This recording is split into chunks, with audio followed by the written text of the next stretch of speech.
Oitavo ano do ensino fundamental. Conjuração Baiana ou Revolta dos Alfaiates ou Revolta dos Búzios. Este movimento rebelde que queria romper, separar-se do controle português. E agora nós vamos ver o porquê, alguns aspectos desta grande rebelião que ocorreu na Bahia em 1798.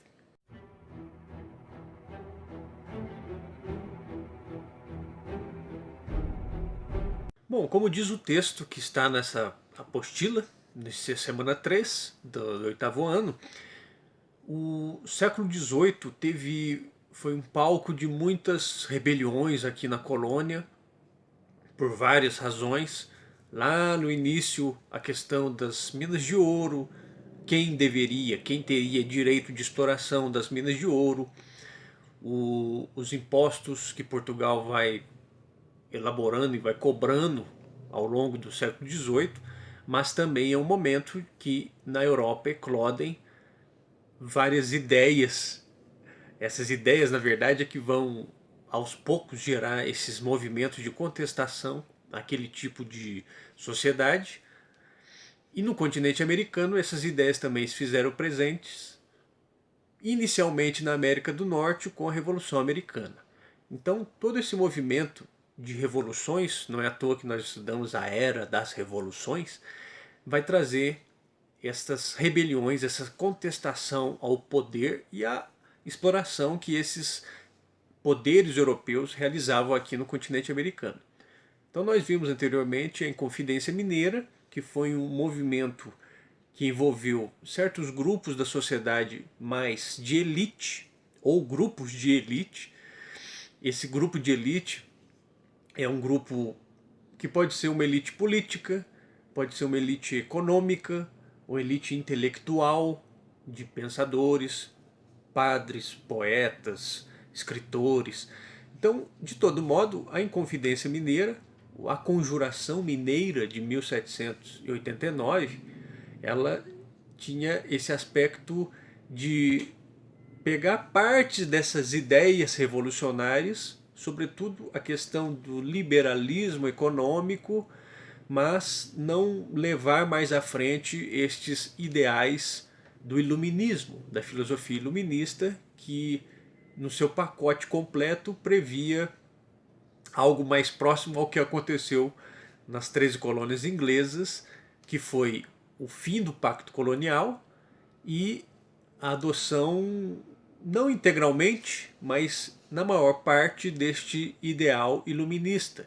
A república, a divisão em três poderes, uma constituição onde previa a igualdade entre todos, apesar de que a escravidão não acabou, não encerrou, e isso vai ser uma questão que sempre vai voltar.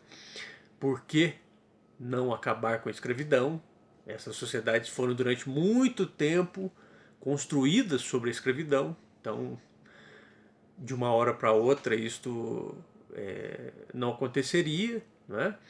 E no caso aqui da América Portuguesa, depois dessa Inconfidência Mineira, vem a Inconfidência dos Baianos, a Conjuração Baiana de 1798, e essa Conjuração Baiana sim tinha um pacote mais completo, tanto na questão da separação com relação a Portugal, quanto na relação entre grupos sociais, já previa uma igualdade, o fim dos privilégios entre grupos e, talvez o ponto mais importante, a abolição da escravidão.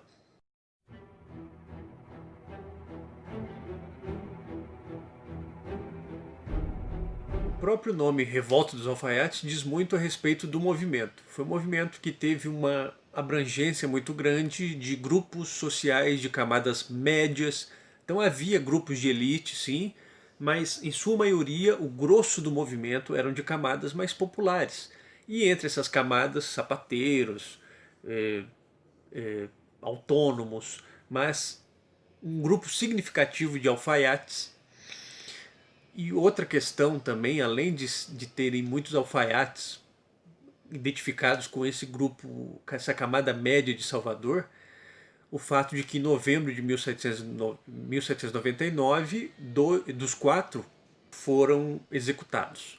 E entre esses quatro, dois eram soldados e outros dois eram alfaiates.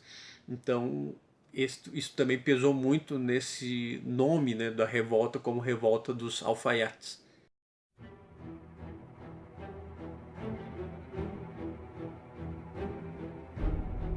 A outra denominação, Revolta dos Búzios, que você vai encontrar, também diz respeito ao uso de búzios, de colares ou de pulseiras que muitos membros desta rebelião usavam para se identificar.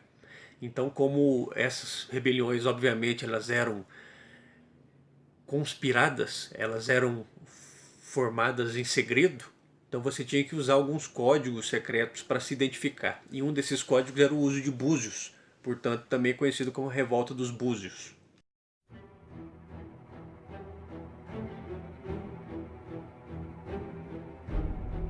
O ponto da economia é muito importante porque a Bahia encontrou uma certa prosperidade, uma retomada econômica significativa, mas Portugal já também colocou vários impostos e leis sobre esse novo ciclo econômico da capitania da Bahia, que se dava principalmente pelo tabaco, e com a Revolução Haitiana o açúcar dos engenhos da Bahia voltaram a ter uma exportação significativa para a Europa devido à baixa da produção no Haiti. Só que esta questão econômica, essa prosperidade econômica da Bahia, não por si só não explica. O que explica principalmente é a questão política. O que ocorreu neste meio tempo com a capitania da Bahia, politicamente.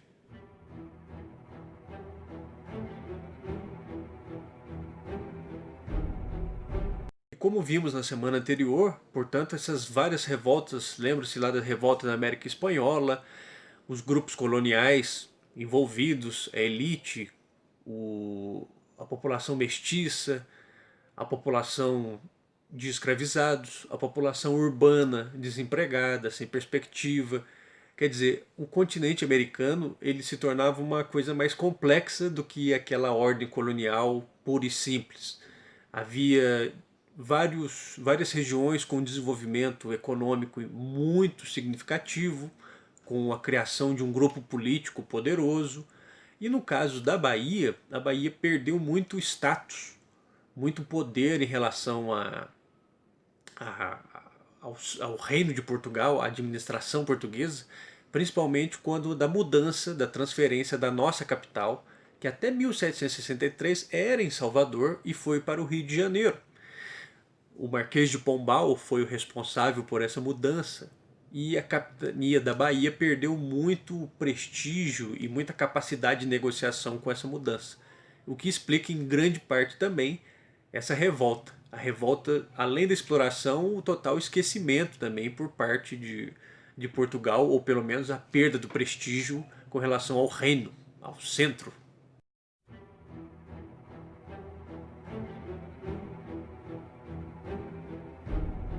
Nas nossas atividades, atividade 1, há um quadro, uma pintura e uma pergunta sobre a influência do haitianismo. O que foi o haitianismo? Lembram? O haitianismo, a grande rebelião de escravos do Haiti, que até então era colônia francesa, tem um impacto direto, porque essa revolução do Haiti começa em 1791 e vai se encerrar em 1804. Portanto, a Conjuração Baiana ela bate certinho com o desenrolar dessa rebelião de escravos do Haiti, mostrando que era possível a abolição da escravidão, inclusive com a participação consciente e organizada de escravizados, o que vai ter um impacto imenso nas camadas populares e também na população de escravos, em parte da população de escravos de Salvador, da cidade de Salvador e do entorno. Então o haitianismo ele tem um impacto direto, sobretudo nessa influência de que a abolição, quer dizer, o fim da escravidão era possível. Na letra B, como falei, a questão da maçonaria. Sociedades secretas, a principal delas era a maçonaria, e essas ideias eram proibidas de serem debatidas, principalmente em público. Portanto, essas ideias, estes projetos eram debatidos em grupos secretos, e os Cavaleiros da Luz eram esse grupo secreto que atuou, que formou e que levou à frente essa rebelião na Bahia. Porém, muitos dos seus membros eram grupos de elite que, a partir do momento em que esse movimento se radicaliza, se torna mais radical, com essas propostas mais ousadas, e a delação do movimento, quer dizer, a traição deste movimento, que alguns começam a dedurar os outros, muitos desses membros de elite, que também eram da maçonaria, começam a debandar, a esvaziar o movimento. Então há uma liderança desses membros que acaba se perdendo ao longo destas denúncias, das investigações, e isso leva a um enfraquecimento, principalmente no apoio de outros grupos que viam ali uma garantia de que aquilo poderia ter sucesso. Então, diante dessa radicalização e das denúncias e da punição por parte do Estado português, muitos desses membros acabam debandando. Número 2, comparar as revoltas da América Espanhola com a América Portuguesa. Quais foram as semelhanças? Primeiro, a estrutura social, que se baseava ou em escravidão ou servidão. Grupos, uma camada média muito afastada das decisões políticas, do controle econômico. A chegada dessas ideias da Revolução Americana e da Revolução Francesa, e a insatisfação de tanto de elites quanto de camadas médias com relação à administração colonial. Então, todo esse universo dessa exploração, dessa colonização, vai ter uma série de diferenças, mas certamente mais semelhanças do que diferenças ao longo dessas várias rebeliões. Como nós vimos na aula passada, no vídeo passado, veja novamente a rebelião de Tupac Amaru no atual Peru, as rebeliões em outras regiões da América Espanhola. Portanto, esses movimentos se comunicam, apesar de haver uma demora muito grande, né, da comunicação propriamente naquela época, mas esses movimentos se comunicavam. Havia uma rede de informações também que levava as ideias e levava as informações sobre o sucesso ou não desses movimentos. Então havia uma integração também entre esses vários movimentos da América Espanhola e da América Portuguesa.